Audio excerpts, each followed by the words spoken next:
Now, 25 years since your daddy passed away, what memories do you have of him? Let's start there.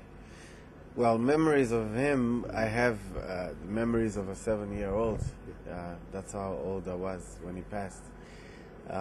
Obviously, we had a very strong father-son relationship. He was my hero, and on top of that, we were very good friends.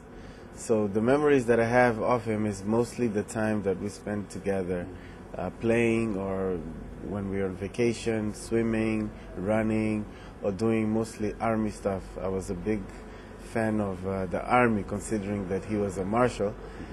So we focused a lot on doing that kind of things. But it was more of the relationship of on the playing side of the father and son. Right, right. And then you had to grow without him, only with your mom as well. How was that like? Well, initially it was quite shocking. I think for any young man to lose his father at a very young age, it can be quite traumatic. But I was blessed to have a strong mother who was able to fill that gap, and also my brothers and sisters, they're all older than me, so they gave me the necessary love for me not to feel abandoned. Obviously, for a few years initially, I always used to think that he would come back, but I think the tough times, or the gap that had to be filled by a father, was automatically filled by my mother and by my eldest brothers. Right, right. I was going to ask you, how did you at what point did you realize that, you know what, he's gone, he's not going to come back?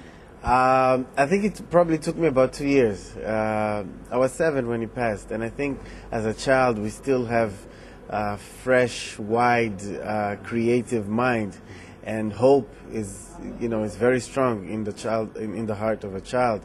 So it really took me some time to actually realize that forget about it, he's not coming back. Right, right. And now you grew up, now you got to understand what happened. I'm sure at that time you did not understand what really happened with the plane crash and so on. But as you were growing up, yes, you got to hear stories and so on as to really what happened. Yes. Do you still have questions about that? About the plane crash itself, I do not have questions. I have questions in terms of certain specifics and certain details. But first of all, he was the head of state. The political situation in the region was tough. And, in politics, some people do what they have to do. He was a victim of that. Was there any collaboration from the Mozambican side? Was there not? I mean, there are few lingering questions, yes, obviously. But I think the overall picture is clear, and I think we do know what happened. Would you really like it to be known, investigated further, so that at least everybody is aware of really what happened and was involved? I personally would, and I think me and my family would probably know about 85% of exactly what happened, if not more. Is it of everybody's interest? For me, it doesn't matter if people want to know or not, as long as I know and my family knows, and in our heart we know exactly what happened. Right, right. Do you think that you would have been a much better man than you are now had your father been around? Interesting question. That's actually a very interesting question.